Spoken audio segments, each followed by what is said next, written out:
연금술사 2부. 산티아고는 방으로 돌아와 짐을 꾸렸다. 짐은 새 보따리 가득이었다.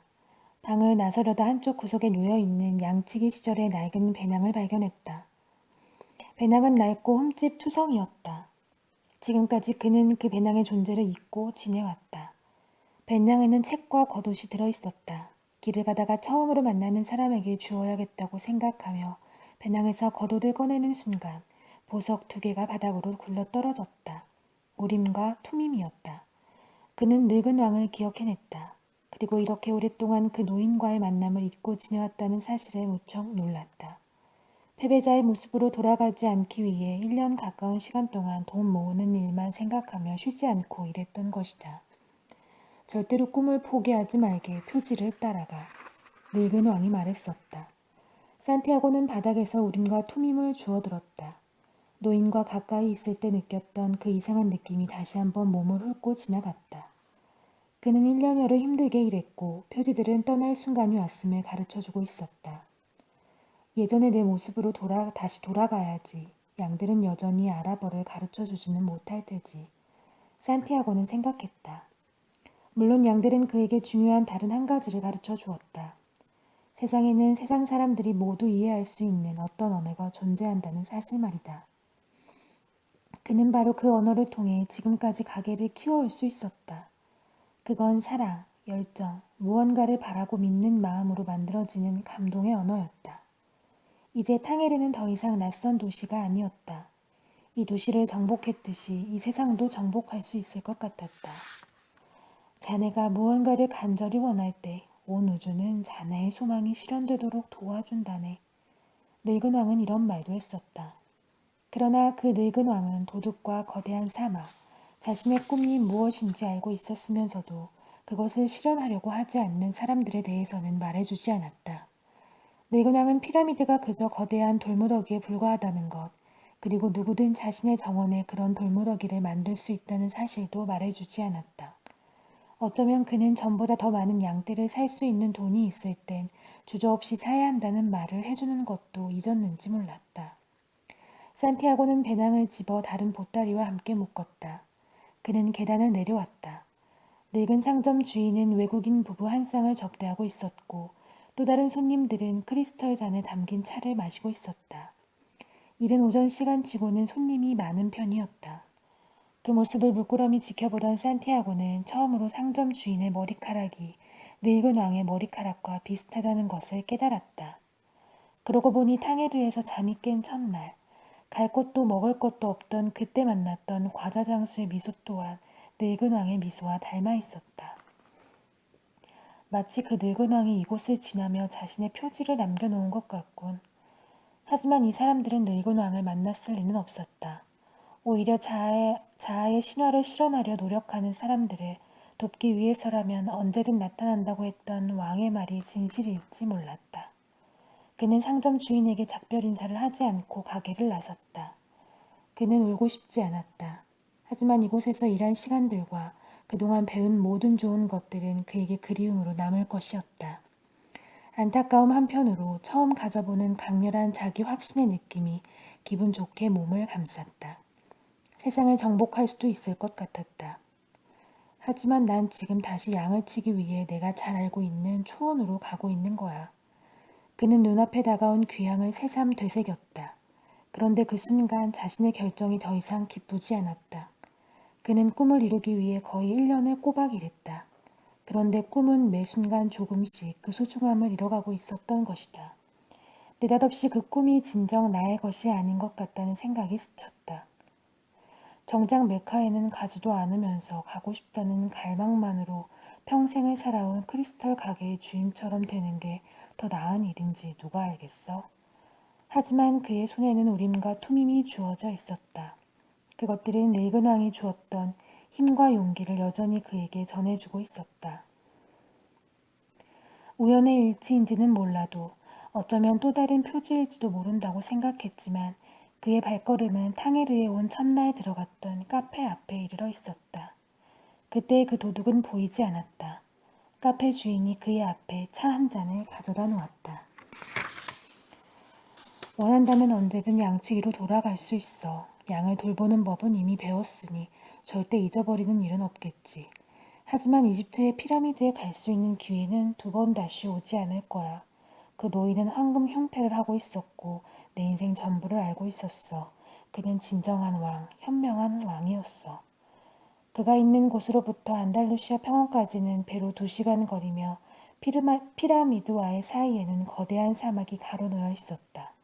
문득 이렇게도 생각해 볼 수 있을 것 같았다. 어찌되었든 보물의 2시간 거리만큼 더 가까이 와 있는 셈 아닌가.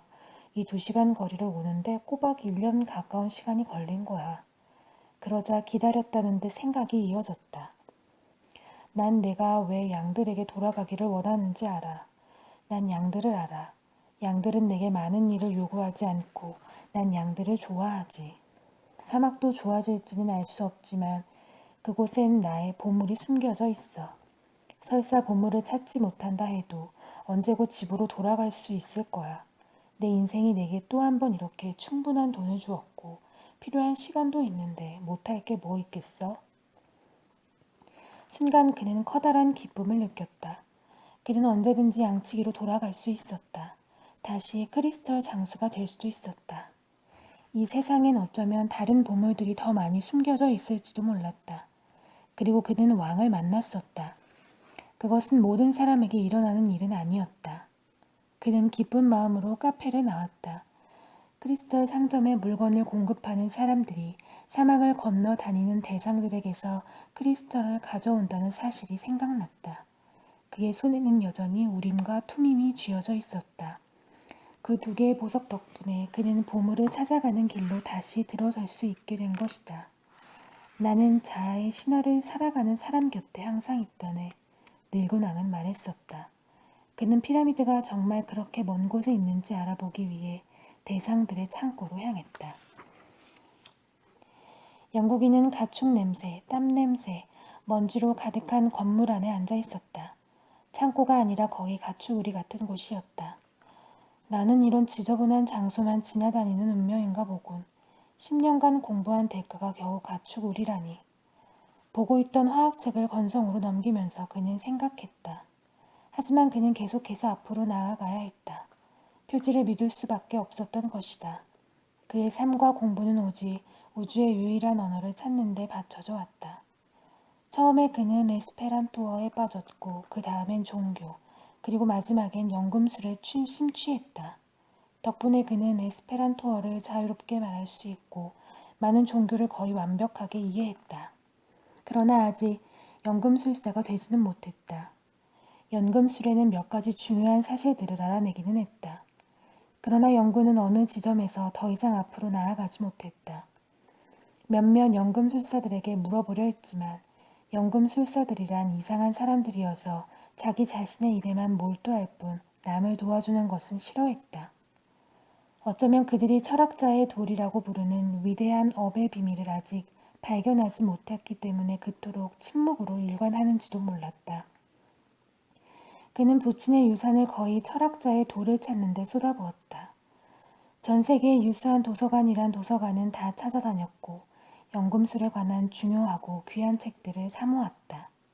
그 책들 중 하나에는 그는 아주 오래전에 유명한 아랍인 연금술사가 유럽을 방문한 적이 있다는 사실을 알게 되었다. 책에 따르면 그 연금술사는 나이가 200살이 넘었고 철학자의 돌과 불로장생의 묘약을 발견했다는 것이다. 영국인은 그 이야기에 깊은 감동을 받았지만 믿기 힘든 전설 정도로만 생각했다. 나중에 사막으로 고고학 탐사를 다녀온 그의 친구가 신비한 능력을 가진 어떤 아랍인에 대해 말해주기 전까지는 말이다.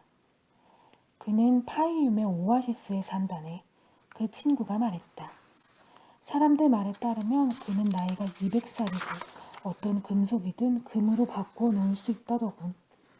영국인은 흥분을 주체할 수 없었다. 그는 즉시 모든 약속을 취소하고 중요한 책 몇 권만 챙겨 길을 떠났다. 그리고 지금 이곳 가축우리 같은 창고에서 대상들이 여행 준비를 마치기를 기다리고 있는 중이었다.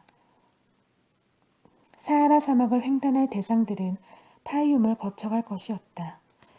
난 반드시 그 빌어먹을 연금술사를 만나야 해. 그는 스스로에게 주문을 걸듯 되뇌었다. 그러고 나니 가축 냄새가 한결 견딜만해졌다.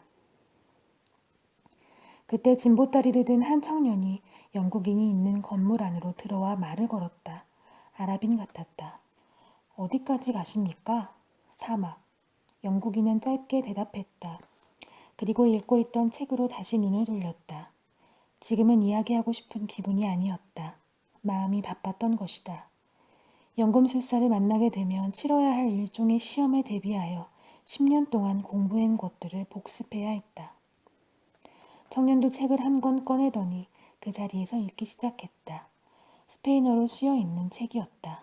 어쨌든 다행이군. 영국인은 생각했다. 그는 아랍어보다는 스페인어에 더 자신 있었다. 만일 이 청년도 파이움까지 간다면 지루함을 달래줄 좋은 말상대가 생기는 셈이었다. 정말 기가 막힐 노릇이군. 산티아고는 이야기가 시작되는 장례식 장면을 다시 한번 읽으려고 애쓰며 생각했다. 이 책을 읽기 시작한 지가 언젠데 시작 부분에서 더 이상 나아가지 못하다니. 꼭 늙은 왕의 존재 때문은 아니더라도 그는 그 책에 전혀 집중할 수가 없었다. 그는 자신의 결정에 대해 아직도 어느 정도의 의심을 갖고 있었다. 그러나 다른 한편으로는 한 가지 중요한 사실을 깨닫고 있었다. 결정이란 단지 시작일 뿐이라는 점이었다. 어떤 사람이 한 가지 결정을 내리면 그는 세찬 물줄기 속으로 잠겨들어서 결심한 순간에는 꿈도 꿔보지 못한 곳으로 가게 되는 것이다. 보물을 찾으러 가겠다고 결심했을 때만 해도 크리스탈 상점에서 일하게 되리라고는 상상도 못했었지. 마찬가지로 이 대상들에 따라 사막을 건너기로 한 것도 내가 결정한 일이긴 하지만 앞으로의 여정은 아무도 알 수 없는 거야. 그의 앞에서는 책을 읽고 있는 한 영국인이 있었다. 별로 호감이 가지 않는 사람이었다. 그는 산티아고가 들어올 때 업신여기는 듯한 눈으로 바라보았다. 서로 좋은 길동무가 될 수 있을 텐데도 영국인은 귀찮다는 듯 그저 짧게 대꾸할 뿐이었다. 산티아고는 책을 덮었다. 영국인과 비슷해 보일 만한 행동은 아무것도 하고 싶지 않았다. 그는 주머니에서 우림과 투밈을 꺼내 놀기 시작했다. 그 모습을 본 영국인이 놀라서 소리쳤다. 우림과 투밈이군. 산티아고는 재빠르게 우림과 투밈을 주머니 속에 다시 집어넣었다. 파는 게 아닙니다. 산티아고가 말했다. 그건 그리 대단한 물건이 아니야. 그저 크리스털일 뿐이지. 이 지구상에는 수백만 개의 크리스털이 있어. 하지만 가치를 알고 있는 사람에게만 우림과 투밈이지. 난 이쪽 세상에도 그것들이 존재하는 줄은 몰랐는데. 왕께서 내게 선물로 주신 겁니다. 영국인은 아무 말이 없었다. 잠시 후 그는 주머니 속에 손을 넣더니 산티아고의 것과 똑같이 생긴 보석 2개를 꺼내 흔들어 보였다. 왕이라고 했나? 영국인이 물었다. 선생은 왕이 양치기와 이야기했다는 걸 믿지 않는군요. 산티아고는 그렇다면 이 사람과의 대화를 끝내야겠다고 생각했다. 아니, 오히려 그 반대야. 양치기들은 다른 모든 사람들이 인정하기를 거부했던 한 왕을 처음으로 알아보고 경배를 드렸지. 그 후로 왕들이 양치기들과 이야기하게 된 건 전혀 이상한 일이 아니야. 영국인은 혹시 산티아고가 이해하지 못할까봐 설명을 덧붙였다. 성서를 보면 나오지. 성서는 또한 내게 이 우림과 투밈을 만드는 법도 가르쳐 주었어. 이 보석들은 신에게 허락받은 유일한 예지의 도구였어. 제사장들은 이것을 황금으로 만든 흉패 안에 가지고 있었지. 산티아고는 지금 이 창고 안에 있는 것이 무척이나 기뻤다. 아마도 이것은 하나의 표지인 것 같군. 영국인은 큰 소리로 혼잣말 하듯 이야기했다. 누가 선생에게 표지에 대해 말해 주었나요? 산티아고는 점점 더 흥미를 느꼈다. 삶의 모든 것이 다 표지야. 그는 읽고 있던 잡지를 덮었다. 천지만물은 그것이 창조되던 태초에는 온 세상이 알아들을 수 있었지만 지금은 잊혀져 버린 어떤 언어에 의해 만들어졌지. 난 사무들 속에서 바로 이 우주의 언어를 찾는 중이야. 내가 여기 있는 이유도 바로 그 때문이고 그 우주의 언어를 알고 있는 한 사람, 있는 한 사내 연금술사를 만나기 위해서지. 창고 책임자가 안으로 들어오면서 두 사람의 대화는 끊어졌다. 당신들 둘은 운이 좋소. 오늘 오후에 파이움으로 출발하는 대상이 있으니 말이오. 뚱뚱한 아랍인 창고 책임자가 말했다. 하지만 내가 가려고 하는 곳은 이집트인데요. 산티아고가 말했다. 파이눔이 바로 이집트에 있소. 그러고 보니 당신은 아랍인이 아닌 것 같은데? 창고 책임자가 산티아고에게 물었다. 산티아고는 자신이 스페인 사람이라고 대답했다. 영국인은 산티아고가 스페인이라는 걸 확인하니 마음이 놓였다. 아랍옷을 입고 있었지만 어쨌건 유럽인이었던 것이다. 저 사람은 표지를 운이 좋다라는 말로 표현하는군. 할 수만 있다면 아주 커다란 발과사전에다 행운과 우연의 일치라는 말에 대해 기록하고 싶군 그래. 이 단어들은 우주의 언어로 기록해야 하는 것이라고 말이야. 살찐 아랍인 창고 책임자가 나가자 영국인이 말했다. 그는 계속 말을 이었다. 예를 들어 손에 우림과 투밈을 들고 있는 사람을 만나는 일 같은 것은 우연의 일치가 아니라고 했다. 그는 물었다. 자네도 나처럼 연금술사를 찾아가는 길인가? 나는 보물을 찾으러 가는 길입니다. 산티아고는 불쑥 대답했다. 그리고는 괜한 말을 했다 싶어 이내 후회했다. 하지만 영국인은 그의 말에 별로 개의치 않는 것 같았다. 어떤 의미로는 나 역시 그렇다고 할 수 있지. 영국인이 말했다.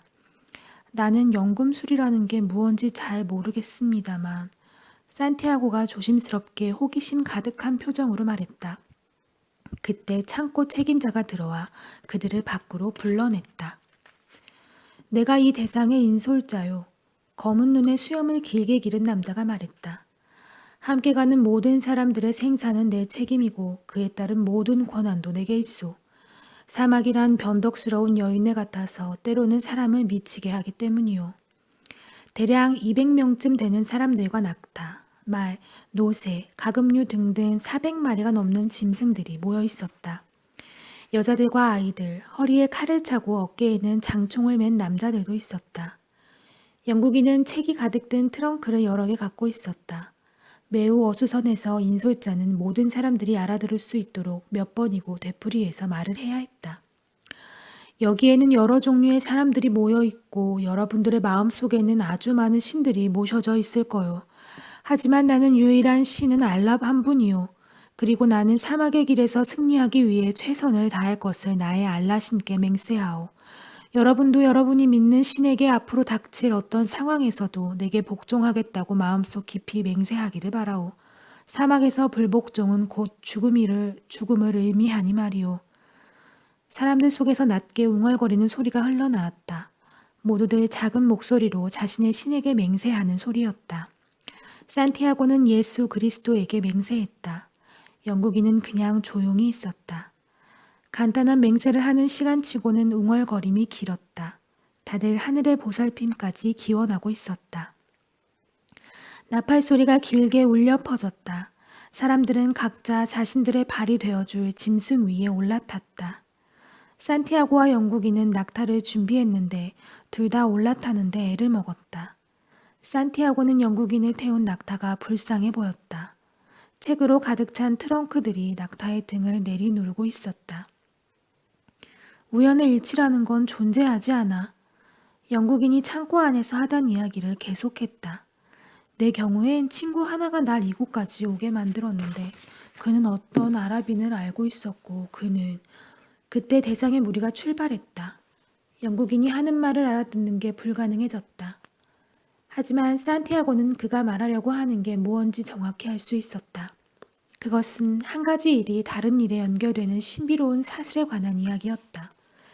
바로 그 사슬이 산티아고로 하여금 양치기가 되게 하고 똑같은 꿈을 계속 꾸게 하고 아프리카에 가까운 도시로 가게 하고 광장에서 늙은 왕을 만나게 하고 가진 것을 모두 털리게 하고 크리스털 상인을 만나게 하고 그리고 자신의 꿈에 가까이 다가가면 갈수록 자아의 신화는 더욱더 살아가는 진정한 이유로 다가오는 거야. 산티아고는 이제 무언가를 조금 알 것 같았다.